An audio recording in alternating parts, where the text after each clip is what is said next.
Never yield an advantage. Stick to the plan. Fight only the battle you're paid to fight. Ask yourself, what's in it for me? Stick to the plan.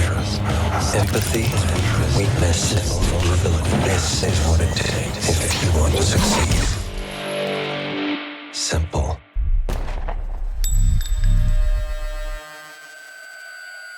All right. Before we get into A Few Good Men, I wanted to do a little catch-up corner because it's been a few weeks since we did a podcast. I think there's going to be room for like more of an awards-heavy, awards buzz episode as this starts to ramp up a little more. We haven't seen Poor Things yet. We haven't seen Maestro yet. That's coming real soon. But we have seen, or I've seen, Priscilla, and we both saw The Killer. So those are two big Oscar players that I wanted to get out of the way. We'll see if one of them is actually an Oscar player or not. Oscar player in my heart and maybe not in reality, but one that's definitely not going to be an Oscar player is The Marvels. So you want to start there? Coming out this weekend as people are listening to this. In terms of Google searches, I think this might be the most SEO driven one to drive clicks. To set this up before you give your thoughts on The Marvels, because I did not go to the screening because I'm good. I think I'm good for right now. Like I'll check back in whenever I hear good things about one of these. You and another friend of the pod, who's another critic who went to see this early, told us ahead of time that they're giving away free drinks, free alcohol at a screening before a movie. I have never in my life heard of a studio, especially not a studio the size of Disney, that's like, please get drunk, inebriate yourself so you don't think about what you're seeing on the screen. Yeah, no, usually they'll do like a free popcorn, maybe. That's happened. You know, I think Babylon did that. Babylon was just like, no, Babylon, they were like, get whatever you want. This is strap in. It's a long film here, which I appreciate. Get a burger. Yeah. For Beau's Afraid, they gave me free Delta 8. Also, just Some like spice. a referral for some professional help. Just in case. You got a BetterHelp coupon afterwards as you were leaving the theater, and like a porn magazine to be like, "Hey, buddy, why don't you just yank it? Yeah, let one out, buddy. Just fucking get for it." Shout out to the poor the AMC worker that has to pour all these drinks for all these free drinks for people because she was not getting tipped. Oh, I felt so bad for her. R.I.P. I just got a beer. I just got a Blue Moon. You know, easy. I'm easy. I'm not gonna make you do some fucking. You didn't want to get the 5 shots at Freddy's drink. Exactly. That's just give me a Blue Moon. Call it a day. I don't even need the orange. I don't even need it. Just give me the fucking beer. I'll be okay. That's fucked up. And luckily the movie was pretty short. It was less than 2 hours. And look, I can be bought. I can be persuaded. So I'm here to say that The Marvels was not as terrible as I thought it would be. But it's still bottom 5 Marvel. Jesus Christ. So this is where we're at. Nothing worth reporting. I was expecting it to be like literally the worst thing ever. Like that was my expectations going in. And then I was like, you know what?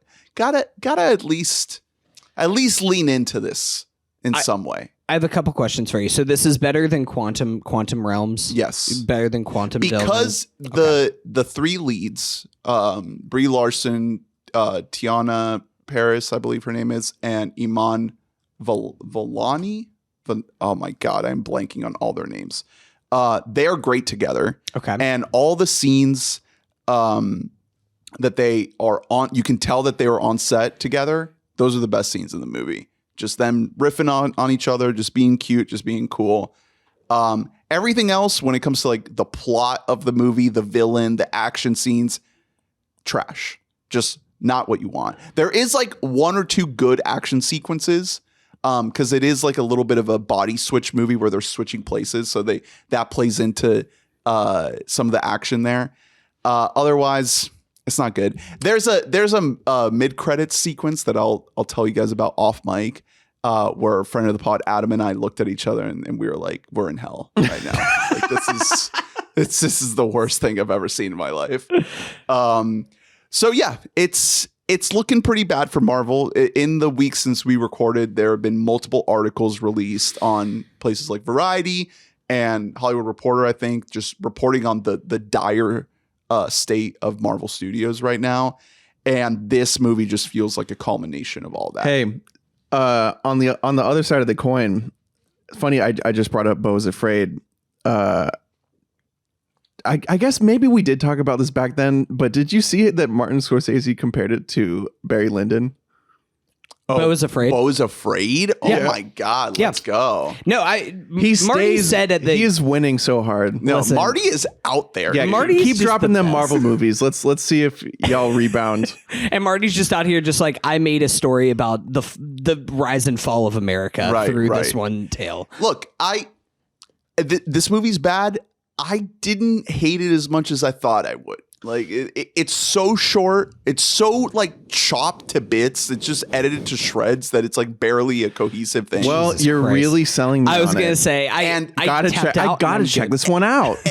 and the little bits there that I could hang on to, I was like, there's at least a shred of something there to grab onto. So that's the Marvels. I could find that in like my toilet. I could Yeah. find a shred of something. That's not anything. I have a couple of questions. One, how's Brie Larson in it?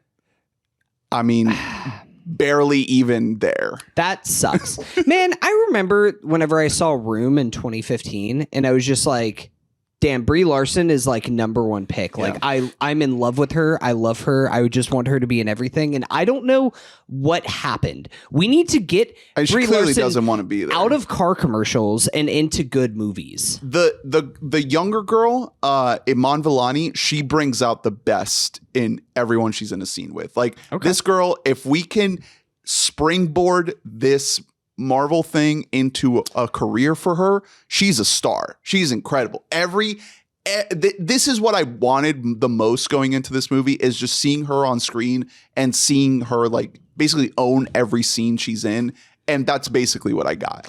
So Brie Larson, when they're going back and forth, I was like, oh, this is a real scene. These are real characters. So, I mean, talking about springboarding it, that my other question is, the Marvels, or not the Marvels, Captain Marvel made $1 billion. I don't think that anybody even realizes that movie made $1 billion, but it made $1 billion.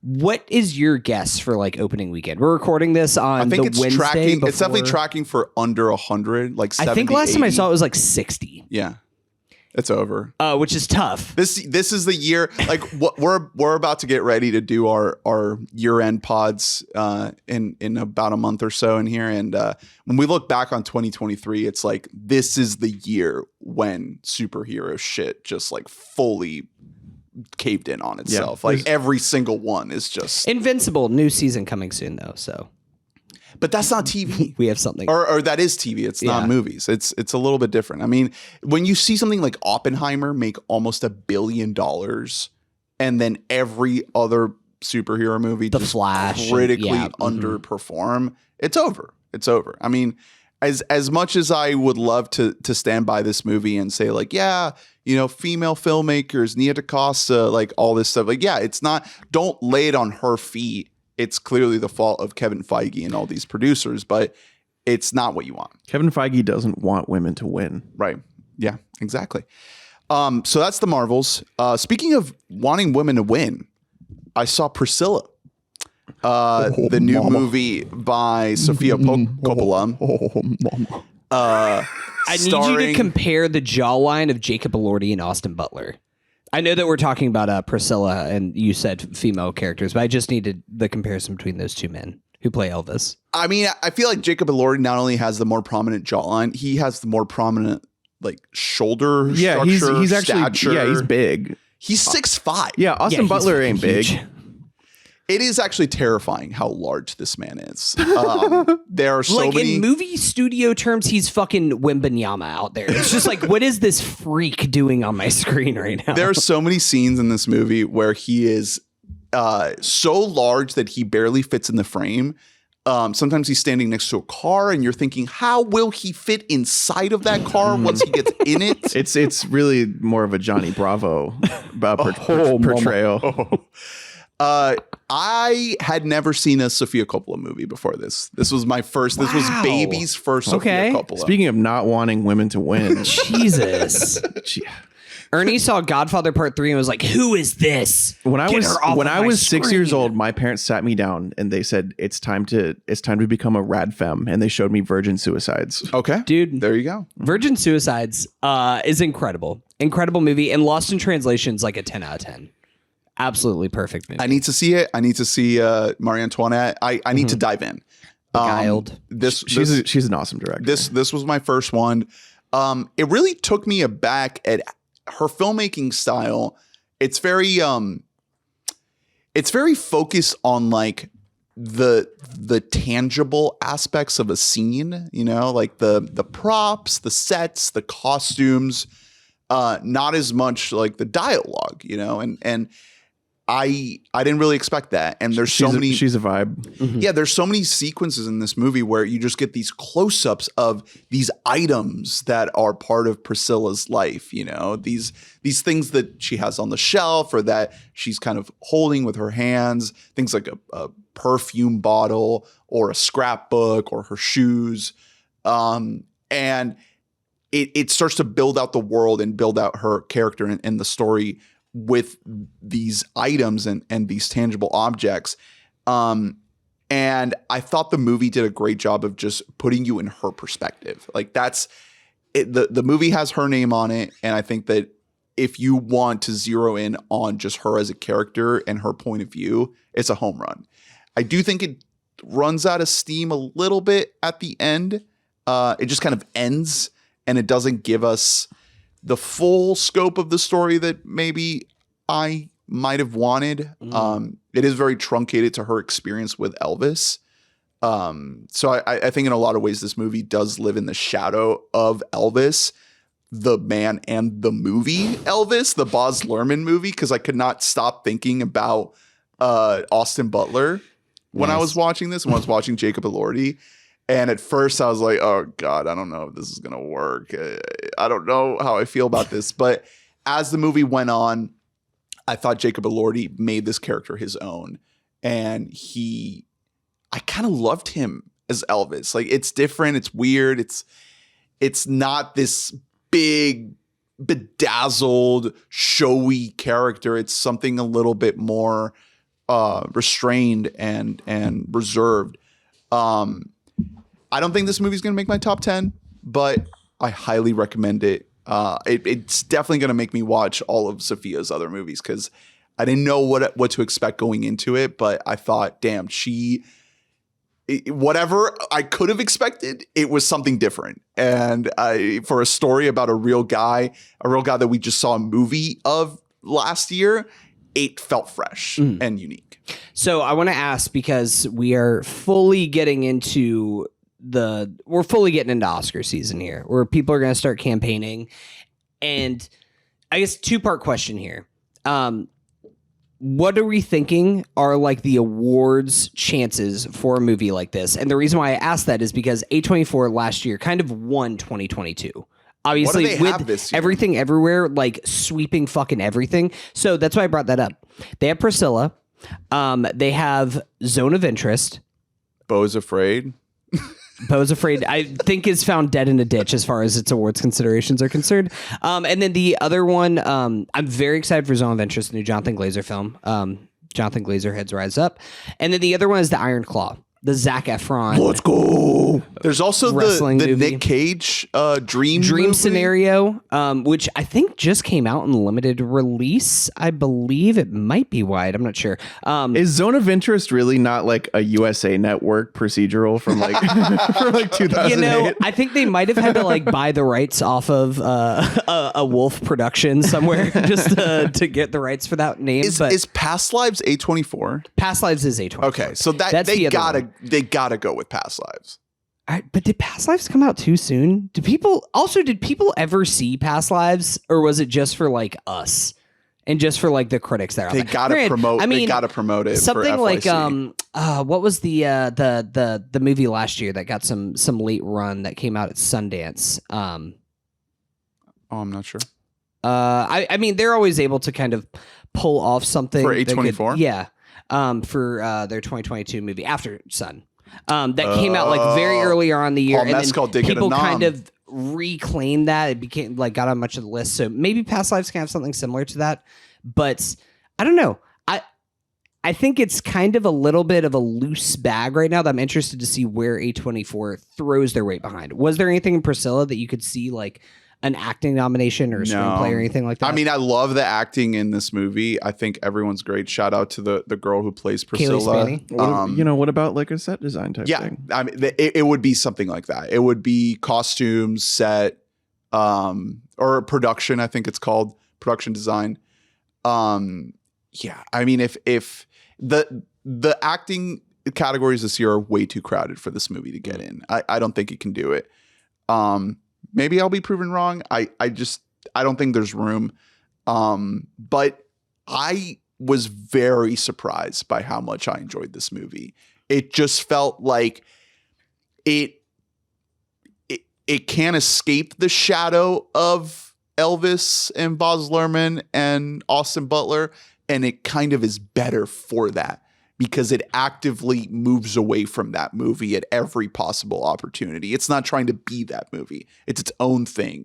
I think she did an incredible job of just showing us how this woman lived, what her experience was. And it doesn't do it in a way that's like very showy or very movie-like. It's just putting you in her head. I'm definitely going to be submitting this movie for the WBAM for Best Needle Drop. Two possible opportunities. One early on in the movie when she has her first kiss with Elvis, and then the very last moments of the movie as we cut to credits. Two incredible needle drop moments. I don't want to spoil them in case people don't. It was a Hollywood Baby by 100 Gex. Frog on the floor. Jacob Elordi, very tall. Facts. That's Priscilla. Speaking of some of the best needle drops of the year, Smiths. I'm gonna leave for like 5 minutes so you guys can talk about this. No. I'm not going to talk about. We can't get into it. We got to get to A Few Good Men. Yeah, I keep it very light with this movie. This is about to come out on Netflix. The amount of times Yes. I've heard you guys say, "Oh, we're not going to say shit," and then you're like, "So the twist ending was actually really crazy." No, I promise, Drew. I promise you. I won't say anything. All that I will say is What if I want to go um, anyway, huh? What if Then I what if- fucking go. Fucking stay. You're not allowed to leave. Fuck you. David Fincher's the Killer, coming out on Netflix this weekend as people are listening to this episode. This movie fucking rules. It rocks. Man. It rips so I'm gonna fire it up hard. as soon as it drops I on cannot Netflix. like this is a movie that it sucks that it's going straight to Netflix and blah blah blah and dying theaters, whatever. This movie I think is gonna play so well at home because of the way that Maybe. it's I structured. hope so. The way it's structured in 5 acts. And the way that those kind of move together, I think it's gonna be perfect for like bite-sized viewing chapters at home. If you're just like, I've got like a free like 30 minutes, Yeah, I'm just let me gonna throw on chapter Florida. 4. Yeah. Man, this movie hits. This is some of the best work that Fassbender has done in like a decade. Oh, aside from F1 racing, how's he doing out there? I don't know. I cannot speak to that point to how his actual physical racing ability is. He can still walk. I mean, that's got to be something. He's not paralyzed. He's not dead yet. He has not been like lit on fire while driving yet. So yeah, no, it's I've been thinking a lot about this movie since we saw it.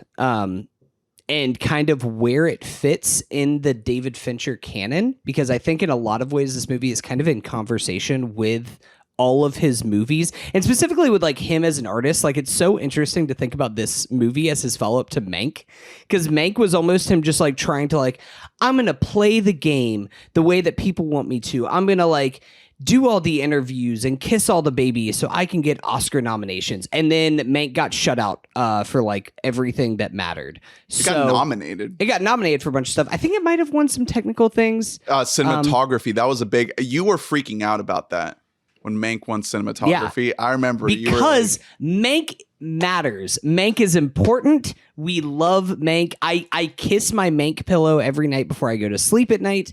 But it's so funny that like everything that he was trying to do for Mank of like, I'm going to pay an ode to my dad and make something that is about old Hollywood. And then the killer's like, you know what I do best is making genre movies. And I'm going to go back to just making a genre movie that is at the top apex of its form. Expert. Yeah. Mank won 2 Oscars. Let's go. That sucks. The man. 2, the guy. The guy. in my head, it won 20. So, Well, why is he bitching about wanting credit if he won 2 Oscars? It was production design and cinematography. yeah. Cinematography was He great. held the camera and painted the sets. He wants credit. It's crazy how Mank is a one-man show. You guys never talk about like how it's almost 3 hours of just Mank. Drew, I can't wait for you to see The Killer. The Killer and Killers of the Flower Moon. I will say both of them are. The Killer's also playing it in some theaters, right? But Killers of the Flower Moon got like a wide No, Killers of the release. Flower Moon is wide now. No, I'm talking about The Killer. The Killer got a very, very limited theatrical release. Okay, I didn't know how wide substantial. it was going. It's a bummer. I don't think it even. I wanted to do a Killers of the Flower Moon double feature. Yeah, the killer of the Killers. Yeah. And then I listened to When You Were Young on the way home. The Killers. Yeah. I want to watch this movie again to really get a handle on how I feel about it. I've been trying to do a little bit of a David Fincher rewatch. Shout out to Blank Check. Any Benjamin Button heads out there? No one. No. Okay. All right. Just checking. I think that Ben Affleck, Jesus Christ. I think that Brad Pitt is very hot in that movie. The long hair Brad Pitt. Yeah, which one? The Curious Case of Benjamin I Affleck. think old man baby Brad Pitt's very hot. Okay. The Curious Case of Benjamin Affleck would fucking rock. I love that what guy. Gone Girl is? Gone Girl is basically the Curious Case That's of Ben facts. Affleck. I did just get a screener for that in the mail. It said error on the box though, so I think they might have switched out the disc. Oh no, something go. You like open it up and you put it in. It's just the audio from the Gone Girl commentary. It's not. They didn't get the rights to the movie itself, but they just have the Gone Girl commentary. Yeah, I mean, this movie rocks. There's going to be so much to talk about in the specifics. It is very much just like Fincher back on his bullshit. He's back on his bullshit, and he's very good at it. It's great. And we love to see it. R.I.P. Manhunter, which apparently is Mindhunter. Mindhunter, which apparently is never getting a season 3. That's a travesty. It is on Netflix. Today is when we're recording this on Wednesday. I think Friday it drops on Netflix. Yep.